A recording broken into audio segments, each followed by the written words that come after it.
নমস্কার বন্ধুরা, আমার ছোট্ট ইউটিউব চ্যানেল আর ডেলি জিকেতে তোমাদের সবাইকে স্বাগত। আশা করি ভালো আছো সবাই। বন্ধুরা, আজকে তোমাদের প্রোভাইড করবো 6, 7 এবং 8 মে 2026 সিলেক্টেড ন্যাশনাল এবং ইন্টারন্যাশনাল কিছু কারেন্ট অ্যাফেয়ার্স, যেগুলো তোমাদের কোশ্চেন পেপারের জন্য খুবই ইম্পর্টেন্ট হবে। চলো দেখে নিই কোশ্চেনগুলি। ভিডিও ভালো লাগলে অবশ্যই লাইক করবে, শেয়ার করবে। যদি চ্যানেলে নতুন হয়ে থাকো অবশ্যই সাবস্ক্রাইব করে বেল আইকন প্রেস করবে নেক্সট ভিডিওর জন্য।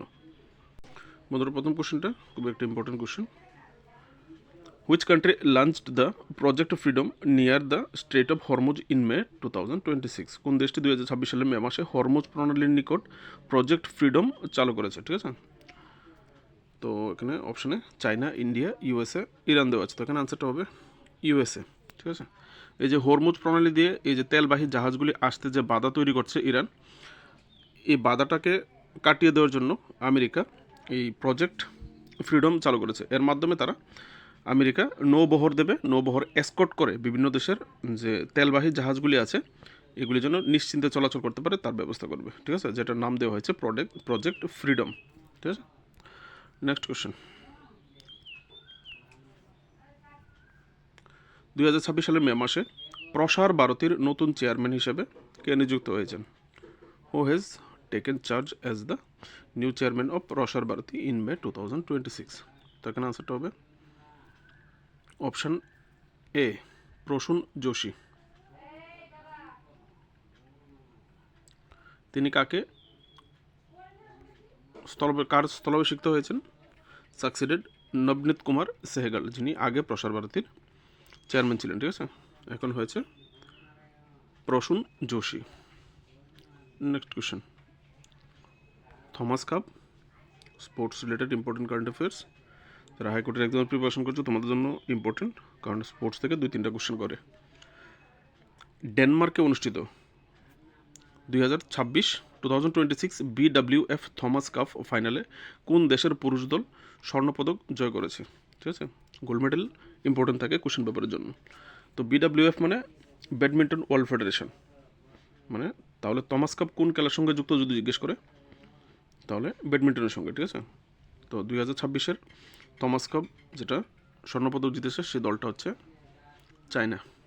চীনের যে পুরুষ ব্যাডমিন্টন দল আছে তারা স্বর্ণপদকটা জয় করেছে। আর থমাস কাপ 2026 কোথায় অনুষ্ঠিত হয়েছে জিজ্ঞেস করলে ডেনমার্কে। Very very important question for TPSC exam এবং যারা হাইকোর্ট এক্সামের প্রিপারেশন করছো তোমাদের জন্য। ঠিক আছে, যাদের ইন্ডিয়ান পলিটি সিলেবাস আছে তাদের জন্য একটা important question. Supreme court bracket হচ্ছে বিচারকের সংখ্যা সংশোধনী বিল 2026, যদি ইংলিশে দেখো তাহলে সুপ্রিম কোর্ট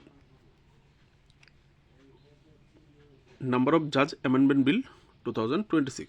ঠিক আছে, তো অনুযায়ী এই বিল অনুযায়ী কেন্দ্রীয় মন্ত্রিসভা ভারতের প্রধান বিচারপতিকে বাদ দিয়ে, বিষয়টা লক্ষ্য করবে, প্রধান বিচারপতি যে আছে মুখ্য বিচারপতি সুপ্রিম কোর্টের, প্রধান বিচারপতিকে বাদ দিয়ে সুপ্রিম কোর্টের বিচারকদের অনুমোদিত সংখ্যা 33 থেকে ড্যাশ ড্যাশ ড্যাশে উন্নীত করার একটি অনুমোদন প্রস্তাব করেছে। ঠিক আছে, 33 থেকে বাড়িয়ে কত করা হয়েছে? প্রধান বিচারপতিকে বাদ দিয়ে বর্তমানে প্রধান বিচারপতির সঙ্গে 33 জন জাজ আছে আরও। ঠিক আছে, সুপ্রিম কোর্টে। তো এখানে এই সুপ্রিম কোর্ট অ্যামেন্ডমেন্ট জাজ নাম্বার অফ দ্য জাজ অ্যামেন্ডমেন্ট বিলের মাধ্যমে জাজের সংখ্যা বৃদ্ধি করা হচ্ছে। ঠিক আছে, তো অ্যাপ্রুভ করা হয়েছে কেন্দ্রীয় মন্ত্রিসভা থেকে। তো কতজন করা হয়েছে? 33 থেকে বাড়িয়ে এটা সংখ্যাটা করা হয়েছে 37 করা হয়েছে। ঠিক আছে, প্রচুর কেস পেন্ডিং, যে কারণে জাজের সংখ্যা 4 জন বাড়ানো হয়েছে। তো including chief justice of India তাহলে হচ্ছে 38 জন, আর এক্সক্লুডিং হলে বাদ দিয়ে সুপ্রিম কোর্টের প্রধান বিচারপতি বাদ দিয়ে 37 জন। মনে রাখবে বিষয়টা কিন্তু ইম্পর্টেন্ট হতে পারে যাদের ইন্ডিয়ান পলিটি সিলেবাসে আছে তোমাদের জন্য। Next question. বিশ্ব অভিবাসন প্রতিবেদন 2026 অনুযায়ী, ইংলিশে হলে ওয়ার্ল্ড মাইগ্রেশন রিপোর্ট 2026 অনুযায়ী 2024 সালে রেমিটেন্স প্রাপ্তিতে কোন দেশ শীর্ষে রয়েছে? রেমিটেন্স হচ্ছে, রেমিটেন্স কথার অর্থ হচ্ছে প্রেরিত অর্থ, মানে পাঠানো অর্থ। ঠিক আছে, বাইরে থেকে, বাইরের অন্যান্য দেশে যারা চাকরি করে বিভিন্ন রকম, যাদের এনআরআই বলা হয়ে থাকে, তো প্রেরিত অর্থের ভিত্তিতে অর্থের প্রাপ্তিতে কোন দেশ সবার উপরে? দেখেন আনসারটা হবে আমাদের ইন্ডিয়া, যে কারণে ইন্ডিয়া, সে কারণে কোশ্চেনটা নলেজে আছে। ঠিক আছে, তো 2024 সালে ইন্ডিয়াতে বাইরে যারা চাকরি করে বা কর্মসূত্রে বিভিন্ন রকম চাকরি বা বিভিন্ন রকম কর্ম, তারা এত টাকা পাঠিয়েছে, $137.60 বিলিয়ন। এটাকে যদি তুমি রুপিতে কনভার্ট করো তাহলে 11.5 লক্ষ কোটি টাকা রেমিটেন্স এসেছে, ঠিক আছে, বাইরে থেকে দেশে পাঠানো হয়েছে। তো আমাদের দেশে একটা রেমিটেন্সের সংখ্যাটা এখান থেকে অনুমান করতে পারো, বাইরে কত লোক, দেশের বাইরে কত লোক থাকছে, কাজ করছে, ঠিক আছে। আর এই রিপোর্টটা কোথায় থেকে বের করে? Migration report 2000, world migration report 2026 এটা করে ইন্টারন্যাশনাল অর্গানাইজেশন ফর মাইগ্রেশন, তারা রিলিজ করে, ঠিক আছে। এটা টিপিএসসির জন্য এই জায়গাটা, ঠিক আছে, কারণ তারা অনেক সময় ডাটা দিয়ে বলে কোন অর্গানাইজেশন রিলিজ করেছে, ঠিক আছে, এই ধরনের কোশ্চেন করে। নেক্সট কোশ্চেন, আরও একটা important question, পুলিটজার prize.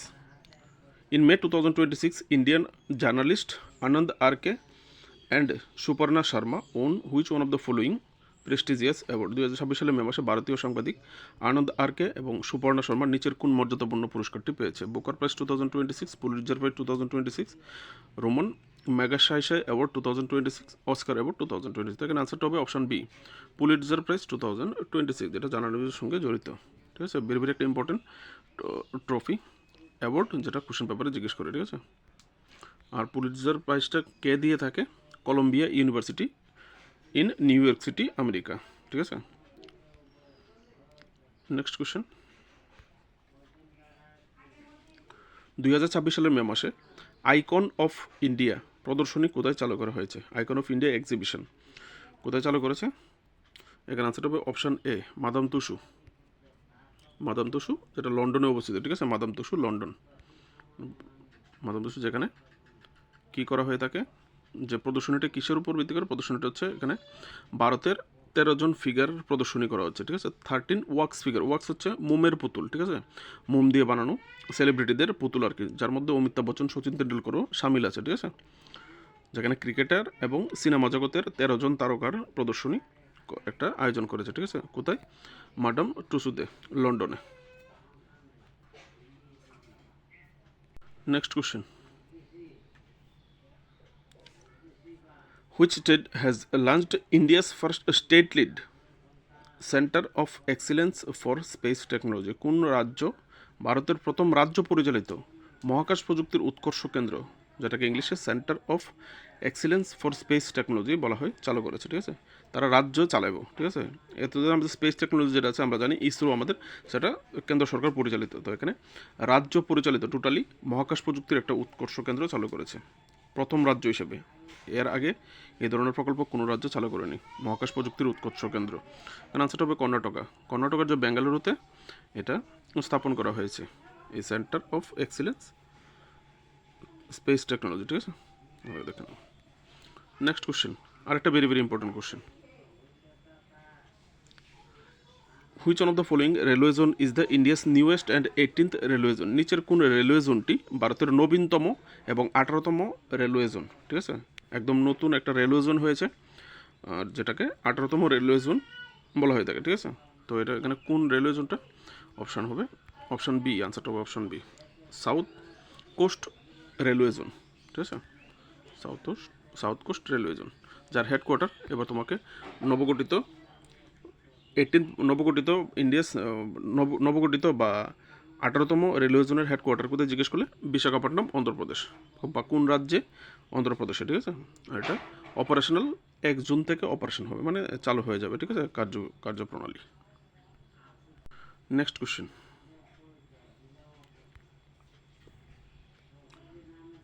in May 2026, who has been appointed as the chairperson of the Central Board of Film Certification? 2026 সালে মে মাসে সেন্ট্রাল বোর্ড অফ ফিল্ম সার্টিফিকেশনের চেয়ারপারসন হিসেবে কে নিযুক্ত হয়েছেন? এটা হচ্ছে বিভিন্ন রকম যে সিনেমা হয়, সিনেমাগুলি তারা প্রথম দেখে তারপর সার্টিফাইড করে, ঠিক আছে, যে অর্গানাইজেশনটা central board of film certification. তো এখানে আনসারটা হবে অপশন বি, শশী শেখর ভেমপতি, যিনি সেন্ট্রাল বোর্ড অফ ফিল্ম সার্টিফিকেশনের চেয়ারম্যান হিসেবে নিযুক্ত হয়েছেন। তো এই ছিল আজকের কোশ্চেনগুলি তোমাদের জন্য। ভালো লাগলে লাইক করবে, শেয়ার করবে, অবশ্যই কমেন্টে জানাবে, সাপোর্ট করবে। নমস্কার।